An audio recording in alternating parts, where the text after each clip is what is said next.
গা ধুলাম, গা ধুয়ে সন্ধ্যা দেখালাম। বর্ষার সময় তো স্নান করছি না, মানে মাথার থেকে তো স্নান করি না, খালি গা ধুয়ে সন্ধ্যা দেখানো কমপ্লিট হলো।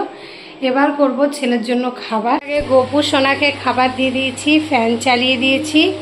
গোপু সোনা আরাম করছে এখন। আর গোপু সোনার খাবার টাবার রেডি হয়ে গেছে। আর এক গোপুর এখানে আলু সেদ্ধ চাপিয়েছি, ও আলুর পরোটা খাবে। এখানে আটা মেখে রাখা আছে, তো আলুটা মেখে নিয়ে ওর দুটো আগে পরোটা বানিয়ে দিই। চা আমার রেডি। আজকে হাজব্যান্ড এখনও আসেনি, অনেকটা লেট চা হয়ে গেছে, তো চা পরোটা দিয়ে দিই। আমার চা খাওয়া হয়ে গেছে।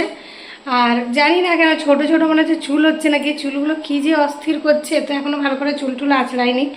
সন্ধ্যাটা দিলাম, ছেলেকে খাওয়াবো, চুল টুল আঁচড়াবো, ওকে পড়তে বসাবো। ওর এক্সাম চলছে, আজকেও পরীক্ষা ছিল, আর সায়েন্স ছিল, কালকে ইংলিশ আছে।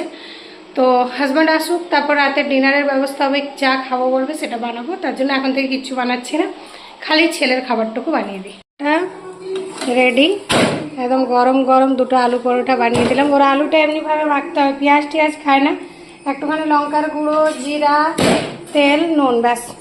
আর এই চা আর আলুর পরোটা ছেলেকে দিয়ে দিই। ছেলে টিভি দেখতে দেখতে খাওয়া কমপ্লিট করুক, কারণ পড়াশুনো আছে।